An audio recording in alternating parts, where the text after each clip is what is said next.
আমি আবু তালেব যুগান্তরে কাজ করি। আমার কিছু প্রশ্ন ছিল, যদিও এটা হয়তো আমাদের সাংবাদিক ভাইদেরও একই প্রশ্নগুলো থাকবে। এক নাম্বার হচ্ছে কি, আমরা জানতে পেরেছিলাম যে হুজুরকে এখানে বা এখান থেকে নেওয়ার প্রাককালে হ্যাঁ তার অক্সিজেন মাস্ক খুলে নেওয়া হয়েছিল একটা বিষয়। একটা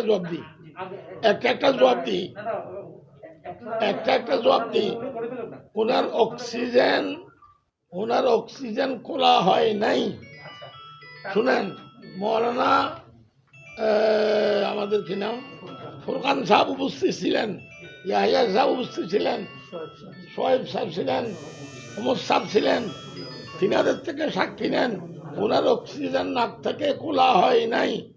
আর একটু তফসিল করি, একটু বলি, ওনার আজ গোটা জীবনের খাদেম আমাদের ভাই মৌলানা শফি সাহেব ছিলেন, উনি বলুন দাঁড়ান, অক্সিজেন কি নাক থেকে এখানে খোলা হয়েছে? এখান থেকে হুজুরের অক্সিজেন খোলা হয় নাই, এখানে হুজুরের অক্সিজেন লাগানো ছিল। আচ্ছা রাখেন, আমি আর একটু তথ্য দিই। হুজুরের বিছানা এরকম লাল কার্পেট দেখেন রুমের ভিতরে, কিন্তু অক্সিজেন যেখানে রাখা হয়েছে ওইটা হলো সাদা টাইলস। ছবি আছে, ছবি দেখান, এই ছবি অন্য জায়গা থেকে ছবি এখানে লাগা দিছে। ওনার বিছানা লাল কার্পেট, অক্সিজেন যেখানে রাখা হয়েছে সেটা হলো সাদা টাইলস। কোনো মিল নাই, অন্য জায়গা থেকে আনিয়ে লাগা দিচ্ছে, ওনার কাছে আছে। আর হুজুরের রুমে কোনো টাইলস নেই, কিন্তু অক্সিজেন রাখা হয়েছে টাইলসে। আপনারা খেয়াল করবেন কথা, বাস্তবটা লিখবেন, যেটা বাস্তব, আমার বিরুদ্ধে হলেও বাস্তবটা লিখবেন। হ্যাঁ, 2 নম্বর প্রশ্ন হচ্ছে, আপনারা এখানে বলছেন যে চিহ্নিত একটা দালাল চক্র এই মামলাটা উদ্দেশ্যপ্রণোদিতভাবে করেছে। আসলে আমরা একটু ক্লিয়ার করতে যাচ্ছি যে দালাল চক্র বলতে কাকে বোঝাচ্ছেন বা কাদেরকে বোঝাচ্ছেন? এটার নাম এখানে বলা যাবে না। একটা বিষয় হচ্ছে কি, এখানে আপনাদের সংবাদ সম্মেলনে আমরা নাম না বললেও জনগণ তাদেরকে চিনে, আপনারাও তাদেরকে চিনেন, আমরাও চিনি, নাম বলার প্রয়োজনও নাই, নাম বলবো না। আচ্ছা, একটা বিষয় হচ্ছে কি, আপনাদের এখানে বলা হচ্ছে রাজনৈতিক একটা চক্রান্ত, সেই রাজনৈতিক চক্রান্ত কি রকমের হতে পারে বলে আপনারা আন্দাজ করছেন বা এখানে উল্লেখ করেছেন, কি সূত্রে, সেটা সেই বিষয়টা একটু বলবেন? রাজনৈতিক চক্রান্ত থেকে আমাদের উদ্দেশ্য হলো, রাজনৈতিক 2 অর্থ আছে। এখানে অর্থ হলো রাজনৈতিক চক্রান্ত মানে নিজস্ব স্বার্থ উদ্ধার করার জন্য সরকার থেকে বা কোনো মন্ত্রী মিনিস্টার থেকে ব্যক্তিগতভাবে নিজস্ব স্বার্থ উদ্ধার করার জন্য কাজ করেছে। আচ্ছা, আর হচ্ছে কি, অবশ্যই এই কথাটা এখানে চলে আসছে কিছুটা। আপনারা বলছেন যে নতুন ফায়দা লুটার জন্য, তাহলে কি আপনারা কি মনে করছেন তারা আগেও ফায়দা লুটেছে? আগেও লেখছে তো সেটি। আচ্ছা, হুজুরের জীবন্ত অবস্থায় যখন হুজুর অসুস্থ, মাথায় সব কথা আনতে পারতেছে না, একেবারে শেষ মুহূর্তে ওনাকে ফুজি করিয়া অনেক ফায়দা উঠেছে। ছাত্র শিক্ষকদের উপর জুলুম নির্যাতন বা যা বলছে আর কি করেছে, ছাত্রদেরকে গিয়ে এক কথা, হুজুরকে আসি আর কথা। আমি একটা কথা বলি আপনাকে, আমাদের ফটিকছড়ির একজন ছাত্র একটা দরখাস্ত বুঝেন, দরখাস্ত নিয়ে গেছে হুজুরের কাছে এক বিষয়ে, আল্লামা আহমদ শফি হুজুর কাছে। হুজুর সাইন করছেন, মঞ্জুরি দিছেন, তারপরে এটা নিয়ে আনসের কাছে গেছে, আনস মদিনীর কাছে গেছে। আগেও বলা হয়েছে এখানে আনস মদিনীর কোনো এখানে শিক্ষা সচিব নয়, সহকারী শিক্ষা সচিব আমাদের মৌলানা মুফতি নূর আহমদ সাহেব। ওনাকে বাদ দিয়ে, ওনাকে না জানাইয়া ওই আল্লামা আহমদ শফির, খেয়াল করিয়েন, আল্লামা আহমদ শফির যখন সাইন দেখছে, তার ইচ্ছা হলো ওই ছাত্র এখানে ভর্তি হতে পারবে না ওইখানে। আমার কথা একটু শুনতে হবে। তার ইচ্ছা হলো ওই ছাত্র এখানে ভর্তি হতে পারবে না। তখন এইভাবে ধরিয়ে, আরে বুড়া কি বুঝে, বুড়ার সব কথা কি মানতে হয়? ওই ওই দরখাস্ত ছিঁড়ি ফেলছে, নিজের বাপের মোহতরম সাহেবের সিগনেচার কৃত দরখাস্ত ছিঁড়ি ফেলছে, ফেলে দিয়েছে। বুড়ার, তার শব্দ, বুড়ার সব কথা মানা যায় না। আচ্ছা, আমার সর্বশেষ প্রশ্ন হচ্ছে, আপনারা বলছেন যে এই উদ্দেশ্যপ্রণোদিত, আপনাদের চান্সে উদ্দেশ্যপ্রণোদিত যে মামলা, এই মামলা যদি প্রত্যাহার করা না হয় তাহলে আপনারা অচিরেই ওনাকে কিছু করবেন? ওনাকে কিছু করবো বলি না, ওনাকে নয়, অর্থাৎ মামলা আমরা প্রত্যাহার করা হয়। যদি প্রত্যাহার করা না হয় জি। আমরা পরামর্শক্রমে কোনো পদক্ষেপ গ্রহণ করব।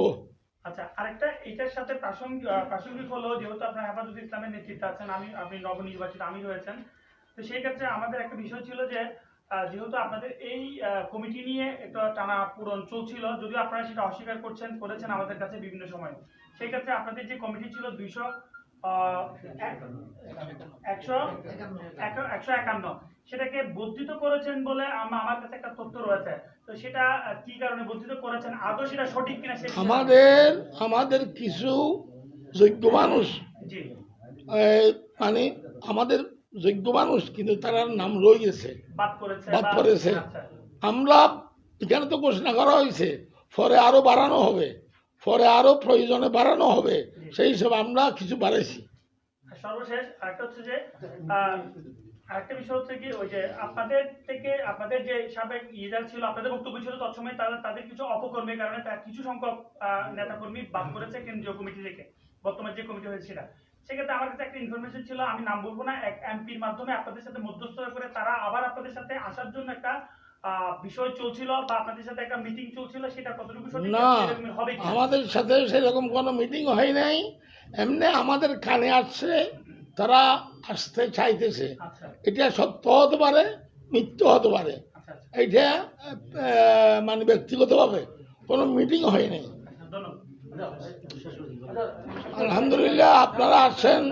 আরেকটা বিষয় যে আপনারা তো বলেছেন যে এই অন্যান্য মাদ্রাসা অন্যান্যদের সাথে কথা বলে বুঝলাম না একটু বলছি। মামলা প্রত্যাহার না হয় সেক্ষেত্রে কঠোর পদক্ষেপ নেবেন, এরকম একটা বক্তব্য বলা হয়েছে। সেক্ষেত্রে আসলে এই পদক্ষেপটা কি হতে পারে যদি এটা তো জবাব হয়ে গেছে। এটা আমরা পরামর্শ করব, আমাদের কমিটি আছে, আমাদের কয়েকটা কমিটি আছে, হেফাজতের কমিটি, মাদ্রাসার 2টা কমিটি, পরামর্শক্রমে যেটা হয় আপনাদেরকে জানাবো। আরেকটা সর্বশেষ প্রশ্ন হচ্ছে কি, আমরা দেখেছি হুজুরের মৃত্যু 2 দিন কি 3 দিন পরে উনার বড় ছেলে ইউসুফ মাদানি মানে লাইভে এসে তিনি পরিষ্কার করেছিলেন যে হুজুরের মৃত্যুটা স্বাভাবিক হয়েছে, কিন্তু পরক্ষণে এটা তাকে কি বলানো হয়েছে নাকি বলেছে, এটা আপনাদের কাছেও জানতে চাচ্ছি। তিনি বলেছেন সেটা স্বাভাবিক নয়, তবে সেই ভিডিও ক্লিপটি এত স্পষ্ট ছিল না আমাদের কাছে। শুনেন, জি, উনি যে প্রথম কথা বলছে, জি, উনি স্বেচ্ছায় বলছে, আচ্ছা, স্বেচ্ছায় বলছে, স্বেচ্ছায় বলছে। কেউ বাধ্য করে নাই। উনি বাধ্য করছেন, এখানে এসে বলছিল তিনি। হ্যাঁ, এখানে এসে বলছে, জি, জি, কেউ বাধ্য করে নাই। করেন। আচ্ছা, আচ্ছা, আচ্ছা। যে মামলা প্রত্যাহারের নির্দিষ্ট কোনো সময় দিচ্ছেন কিনা, কতদিনের মধ্যে মামলাটা প্রত্যাহার করতে হবে? এটা আমরা সময় নির্ধারিত করিনি, পরামর্শক্রমে নির্ধারিত করব। মামলা প্রত্যাহার করতেই হবে, এটা আমাদের দাবি। বললাম তো, এটা পরামর্শক্রমে আমরা পদক্ষেপ নেব, আপনাদেরকে জানাবো। আচ্ছা, আজকে এই বিষয়ে আজকে আলোচনার নেই, সুযোগ নেই। এই বিষয়ে আবার আপনাদেরকে ডাকাবো, মোলাকাত হবে, সাক্ষাৎ হবে, হ্যাঁ, খোলাখুলি হবে, তখন বলবো ইনশাল্লাহ। সর্বশেষ যদি একসাথে বিষয়টা বলতেন, এই যে এটা গুছায় যদি একটু বলেন সর্বশেষ। কোনটা? এটা যে রাজনৈতিক একটা ষড়যন্ত্র বা অন্য ষড়যন্ত্র আছে যেটা এই দাবি করা হচ্ছে, রাজনৈতিকের অর্থ হলো স্বাভাবিক মৃত্যু এই ঘোষের 1 মিনিটের মধ্যে হতে পারে। একটু ফোন করে শুরু করেন, ও একটু ফোন করে শুরু করেন, তাহলে এক মিনিটে কি বলবো? মানে এক মিনিটে সবটা গুছিয়ে বলবেন। আমাদের আল্লামা আহমদ শফি সাহেবের মৃত্যু স্বাভাবিক, অস্বাভাবিক হয় নাই, এটা এটা একবারে কনফার্ম। আর যারা অস্বাভাবিক দাবি করে তারা রাজনৈতিক ফায়দা লুটানোর জন্য করে। আমরা এটার প্রতিবাদ করতেছি, নিন্দা করতেছি, তীব্র নিন্দা করতেছি। তার প্রতিবাদে আজকে এই সংবাদ সম্মেলন।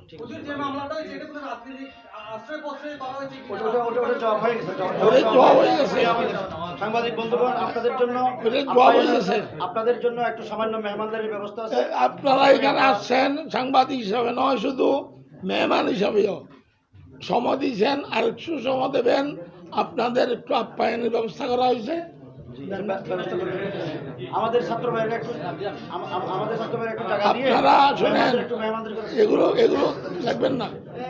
আপনারা এই মাদ্রাসার মেহমান আরো আসবেন। শুনেন, আপনারা আমার কথাটা শুনেন না। মাইক নাই, মাইক নাই, মাইক ধরতেছে না। এগুলো আগামী 1 জানুয়ারি, শুনেন, 1 জানুয়ারির 1 তারিখ এই মাদ্রাসার বিশাল বাৎসরিক মাহফিল। আপনারা সকলেই আমন্ত্রিত, আসবেন। একটু আসবেন তো?